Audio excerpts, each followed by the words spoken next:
नमस्कार, मैं हूं नम्रता पाराशर। आप देख रहे हैं बीवीएम न्यूज़। चलिए रुक करते हैं खबरों की और खबरों में सबसे पहले बात करेंगे फरीदाबाद की। आपको बता दें कि फरीदाबाद में आए दिन आग लगने की घटनाएं सामने आती रहती हैं। ताजा मामला फरीदाबाद के सेक्टर 70 स्थित रॉयल हेरिटेज बिल्डिंग का है, जहां रॉयल हेरिटेज बिल्डिंग के फ्लैट में आग लग गई। आग इतनी भयंकर थी कि 18वीं मंजिल से लगी आग 11वीं मंजिल तक पहुंच गई। वहीं दमकल व थाने सदर बल्लभगढ़ पुलिस ने कड़ी मशक्कत के बाद आग पर काबू पाया, लेकिन फायर डिपार्टमेंट की जांच में एक बड़ा खुलासा हुआ है। नगर निगम समेत जिले की 42 सरकारी बिल्डिंग की नहीं, फायर एनओसी ही नहीं है और सभी विभागों के प्रमुख को टाइम बाउंड नोटिस भी दिए गए हैं।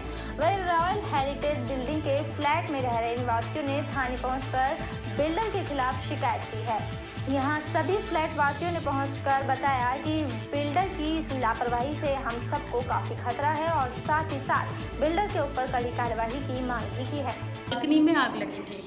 मेरी सेकंड बार जो बेडरूम है उसकी बालकनी में आग लगी थी, जिसमें मेरा बेटा सोया हुआ था और वो आग की वजह से जो बालकनी के शटर का जो डोर है ना उसके ग्लास टूट गई। तो बेटे की नींद खुली, बेटे ने हमें जगाया तो हम तुरंत बाहर आ गए और पूरी घर अभी पूरा ही ख़राब हो गया है, पूरा ही ख़राब हो चुका है, कुछ नहीं है। फायर ब्रिगेड आई थी वहाँ पर?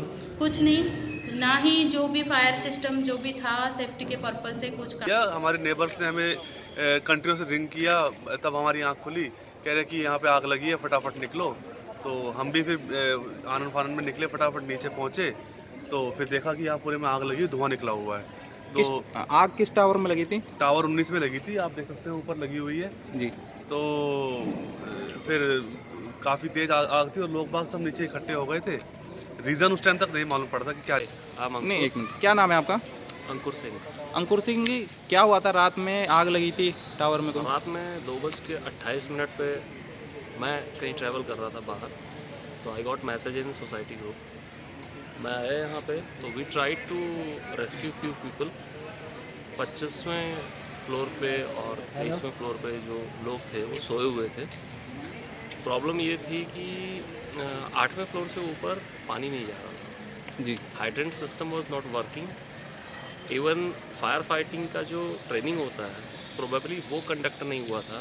बढ़ेंगे अगली खबर की और। हरियाणा में 15 नवंबर को बंद रहेंगे सभी डीजल और पेट्रोल पंप। आपको बता दें कि एसोसिएशन ने 15 नवंबर को हड़ताल की घोषणा की है। एसोसिएशन ने इस बात की घोषणा की है कि इसी कड़ी में फरीदाबाद के पेट्रोल पंप संचालक ने बताया कि हरियाणा के पेट्रोल पंप कमीशन बढ़ाने की मांग को लेकर हड़ताल करने जा रहे हैं, इसलिए हम भी उनके साथ हैं। हमने 15 नवंबर को राज्य के सभी पेट्रोल पंप बंद रखने का फैसला किया है। हमारी मांग है कि हमें मिलने वाले कमीशन में बढ़ोतरी की जाए। इसी मांग को लेकर हरियाणा के सभी पेट्रोल पंप 15 नवंबर को हड़ताल पर रहेंगे। हरियाणा के पेट्रोल पंप 15 नवंबर सुबह 6 बजे से लेकर 16 नवंबर सुबह 6 बजे तक बंद रहेंगे। एसोसिएशन के उपाध्यक्ष बलविंदर सिंह ने कहा है कि हमारी मांग है कि हमारा कमीशन बढ़ाया जाना चाहिए। अचानक से एक्साइज ड्यूटी में कटौती करने की वजह से हमें भारी नुकसान का सामना करना पड़ता है। बता दें कि दिवाली से एक दिन पहले केंद्र सरकार ने पेट्रोल पर 5 रुपये और डीजल पर 10 रुपये प्रति लीटर एक्साइज ड्यूटी कम करने का ऐलान किया था। इसके बाद हरियाणा सरकार की ओर से भी पेट्रोल पर व डीजल पर लगने वाले वैट को कम किया था। हरियाणा में पेट्रोल डीजल दोनों पर 12 रुपये प्रति लीटर की कटौती हुई है। सर देखिए, जो ये हड़ताल है हरियाणा को all Haryana petroleum dealer association की कॉल है और बेसिकली हमारे 3 मेन मुद्दे हैं जिसके लिए हम लोग स्ट्राइक पे जा रहे हैं। हमारा नंबर 1 मुद्दा है कि हमारा जो डीलर कमीशन है वो लास्ट 4 साल से रिवाइज़ नहीं हुआ और इसके लिए हमने काफ़ी पत्र वगैरह भी सरकार को लिखे गए हैं और लेकिन हमारी कोई सुनवाई ही नहीं हो पाई। हमें स्ट्राइक करना मतलब हम लोग भी बेसिकली चाहते नहीं है, लेकिन हमारी कोई सुनवाई नहीं है, इसलिए हमें मजबूरी में स्ट्राइक करनी पड़ रही है। सेकेंडली जो हमारा मुद्दा है वो है कि अभी गवर्नमेंट ने ऑफ हरियाणा ने पहले वैट कम कर दिया। पहले सेंट्रल ड्यूटी कम हुई और उसके बाद वैट कम हुआ। अब होता क्या है कि जो हम माल खरीदते हैं इंडियन ऑयल से या फिर जो भी जिसकी भी ऑयल मार्केटिंग कंपनी उससे जो हम माल खरीदते हैं, हम लोग उसी टाइम सारा वैट पे कर देते हैं और उसी टाइम सारी सेंट्रल एक्साइज ड्यूटी पे कर देते हैं। अब जब जो ये वैट कम हुआ और सेंट्रल एक्साइज ड्यूटी कम हुई, हम इसका स्वागत करते हैं। लोगों को रिलीफ मिला, हम लोगों को बहुत खुशी है इस बात की, लेकिन एक्चुअली में हुआ क्या है, हम तो ऑलरेडी ड्यूटी पे कर चुके थे, सरकार ने हमें टाइम दिया नहीं, एकदम से वैट कम हो गया। इसकी वजह से सारे पेट्रोल पंप वालों को कम से कम 7 से 8 लाख रुपए प्रति आरओ नुकसान हुआ है, क्योंकि हमारे पास जो स्टॉक खड़ा रह गया उसकी तो हमने ड्यूटी पूरी पे कर रखी थी और वो कम हो गया, इसलिए हम लोगों को नुकसान हुआ है। में बात करेंगे अब पृथला की। आपको बता दें कि केंद्रीय मंत्री कृष्णपाल गुर्जर ने कहा है कि कांग्रेस के राज में खाद का कट्टा 400 से बढ़ाकर 1200 रुपए कर दिया गया था और किसान चिल्लाते रहे, लेकिन 1 रुपए भी वेट पर कम नहीं किया गया। केंद्रीय मंत्री गांव चंद्रावली स्थित IMT में FMDA के कार्यालय में अधिकारियों की बैठक लेने पहुंचे थे। उन्होंने कहा है कि ये मोदी और मनोहर की सरकार है जो 7 साल हो गए हैं, लेकिन आज भी किसान को 400 रुपए में DAP का कट्टा मिल रहा है। 14,000 करोड़ रुपया सरकार ने अपने खाते से जमा किए हैं। अंतर्राष्ट्रीय बाजार में कीमतें बढ़ गई हैं, लेकिन ये किसान हितैषी सरकार है। कांग्रेस के राज में किसान की खाद के लिए लंबी लाइन लगी रहती है, लेकिन अब की बार बरसात ज्यादा होने के कारण डिमांड पहले आ गई।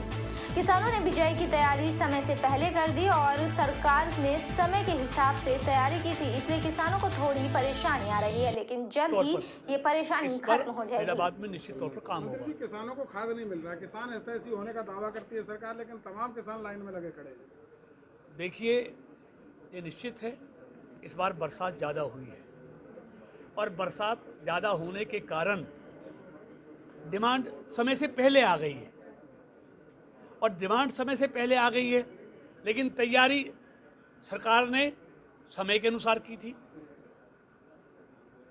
तो इसलिए उसमें दिक्कतें आई नहीं। पिछले 7 साल से कोई DAP, ये तो वो सरकार है, मुझसे क्यों कहलवाते हो। 2013 में कांग्रेस के राज में DAP का कट्टा 400 से 1200 रुपये हो गया। किसान चिल्लाते रहे, 1 रुपया बैग पे कम नहीं किया। और ये मनोहर की और मोदी जी की सरकार है कि आज 7 साल बाद भी आज किसान को 400 रुपये में DAP का कट्टा मिल रहा है। 14,000 करोड़ रुपए सरकार ने अपने खाते से जमा किया है। अंतर्राष्ट्रीय बाजार में कीमतें बढ़ गई, इसलिए किसान हितैषी सरकार है।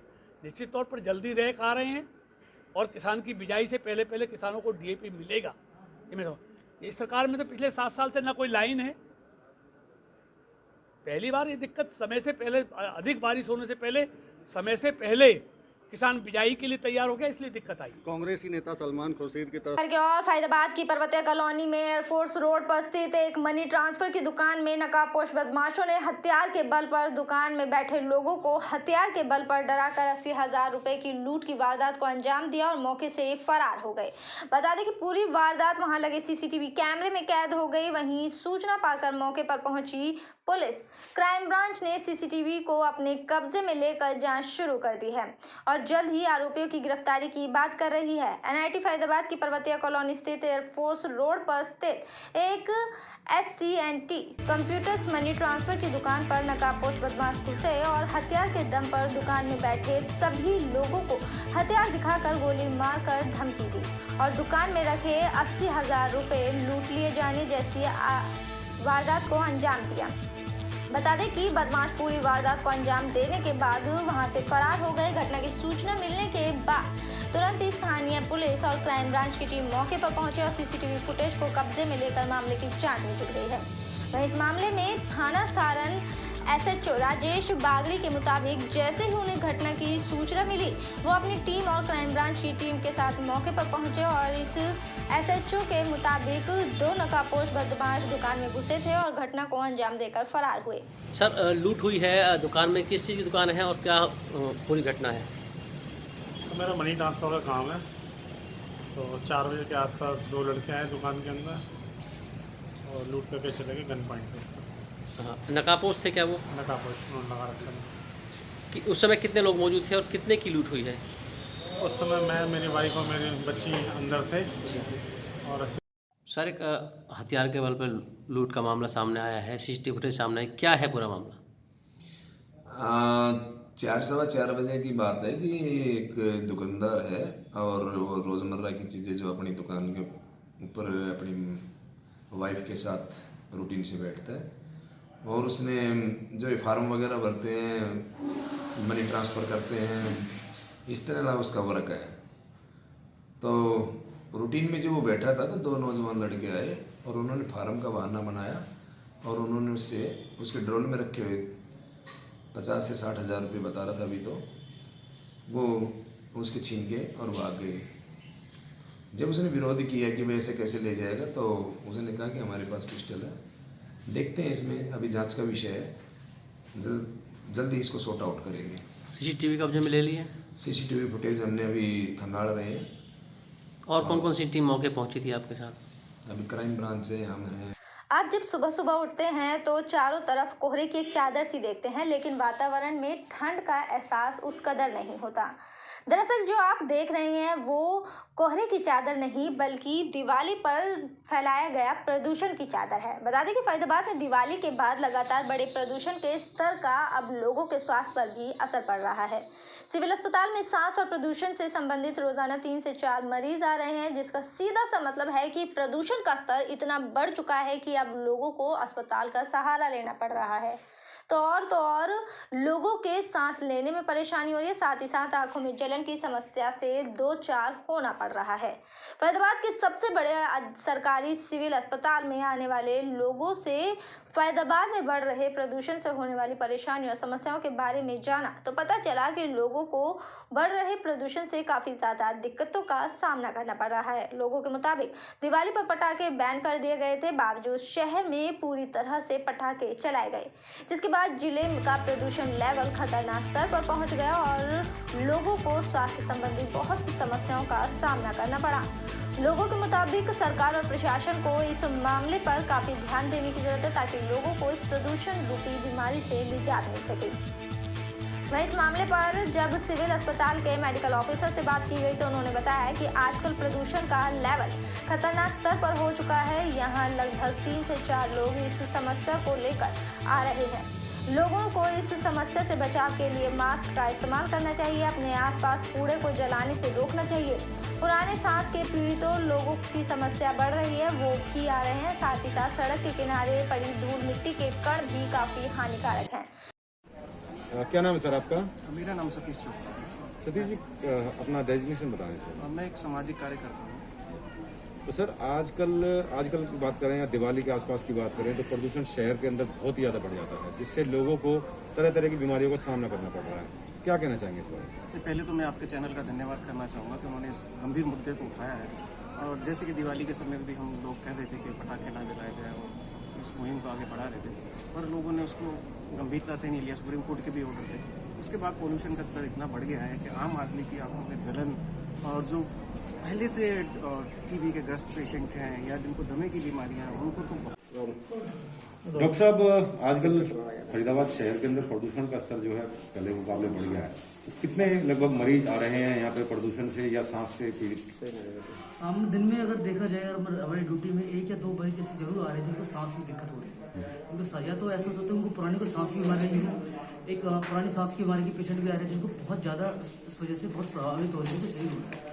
हमारे पास दिन में 3 या 4 पेशेंट तो कम से कम आ ही जाते हैं इस तरह के हमारे पास। तो सर ऐसे जो मरीज हैं जो प्रदूषण से ग्रस्त हैं और उनको इफेक्ट कर रहा है प्रदूषण, तो क्या राय देंगे, क्या उनको बचाव करना चाहिए? मेरा सबसे पहले तो राय है कि जो भी 60 साल से ऊपर बुजुर्ग हैं, हमारे महिलाएं बुजुर्ग हैं और बच्चे हैं, उनको भी फिलहाल वो घर से बाहर रहेंगे और निकलते तो मास्क जरूर लगाएं, डबल लेयर मास्क हो, N95। करेंगे अगली खबर की ओर। हरियाणा प्रदेश कांग्रेस अध्यक्ष कुमारी शैलजा ने पलवल जिले के होडल गांव के सौंद पहुंचकर जन जागरण अभियान शुरू किया। उन्होंने कहा कि अखिल भारतीय कांग्रेस कमेटी द्वारा देश भर में जन जागरण अभियान शुरू किया गया है, जो आगामी 29 नवंबर तक चलेगा। अभियान के तहत कांग्रेस पार्टी के कार्यकर्ता लोगों के घर घर तक जाएंगे और वर्तमान में बीजेपी सरकार की गलत नीतियों के बारे में लोगों को अवगत कराएंगे। इस अवसर पर होडल के पूर्व विधायक उदय भान, महिला जिला अध्यक्ष पलवल सविता चौधरी सहित अन्य पार्टी पदाधिकारीगण भी मौजूद रहे। हरियाणा प्रदेश कांग्रेस अध्यक्ष कुमारी शैलजा ने पत्रकार वार्ता को संबोधित करते हुए कहा कि बीजेपी सरकार की गलत नीतियों के चलते देश भर में महंगाई लगातार बढ़ रही है। गरीब लोगों का जीवन अस्त व्यस्त हो चुका है। लोग महंगाई से त्रस्त हैं। पेट्रोल व डीजल के दामों में लगातार बढ़ोतरी हो रही है। सरकार तेल कंपनियों को फायदा पहुंचा रही है। उन्होंने कहा कि यूपीए की सरकार में लोगों को महंगाई की मार से बचाया गया था। अंतर्राष्ट्रीय बाजार में तेल की कीमत बढ़ने के बावजूद भी देश में तेल की कीमतों को बढ़ने नहीं दिया गया था। लेकिन वर्तमान में अंतर्राष्ट्रीय बाजार में तेल की कीमत कम होने पर भी देश में तेल 100 रुपये प्रति लीटर का आंकड़ा पार कर चुका है। उन्होंने कहा कि मोदी सरकार महंगाई पर अंकुश नहीं लगा पाई और आए दिन तेल, दाल, सब्जी के रेट बढ़ रहे हैं। आमजन को जीवन बसर करने में परेशानियों का सामना करना पड़ रहा है। प्रदेश कांग्रेस अध्यक्ष कुमारी शैलजा ने कहा कि हरियाणा सरकार ने गरीब परिवारों को राशन डिपो के माध्यम से प्रदान किए जाने वाला सरसों का तेल भी बंद कर दिया है। यूपीए की सरकार में सिलेंडर मात्र 400 से 500 रुपए प्रति सिलेंडर मिल जाता था, लेकिन वर्तमान सरकार सिलेंडर का रेट 900 से 1000 रुपए पर मिल रहा है। बीजेपी सरकार में कालाबाजारी हो रही है और इसका सीधा बोझ उपभोक्ताओं पर पड़ रहा है। लेकिन आज के दिन 100 रुपया पार कर चुके हैं और यही कारण है, मूल कारण है कि हर चीज़ की कीमत बढ़ती चली जा रही है। चाहे दाल है, चाहे सब्जी है, चाहे जिस पदार्थ में, तेल में खाना पकाया जाता है उसकी कीमत बढ़ती चली जा रही है। तेल की कीमत आज 400 रुपये के करीब हो गई। तो आप बताइए कि आम लोगों को अपना हर रोज़ का जीवन कैसे बसर करना पड़ रहा है। और अगर हम हरियाणा की बात करें, आप देख लीजिए, जो राशन में तेल मिलता था, कुकिंग ऑयल मिलता था, सरसों का तेल मिलता था, वो भी बंद हो गया और वो भी इन बढ़ी हुई कीमतों से तेल बाज़ार में खरीदना पड़ रहा है। गैस सिलेंडर की अगर हम बात करें, यूपीए के सरकार में 400 से 500 रुपया सिलेंडर होता था, लेकिन आज के दिन 900 से 1000 रुपया हो गया। मेरे साथ खबरों में फिलहाल इतना ही। आप बने रहिए BVM न्यूज़ के साथ। फिलहाल मुझे दीजिए इजाज़त। नमस्कार।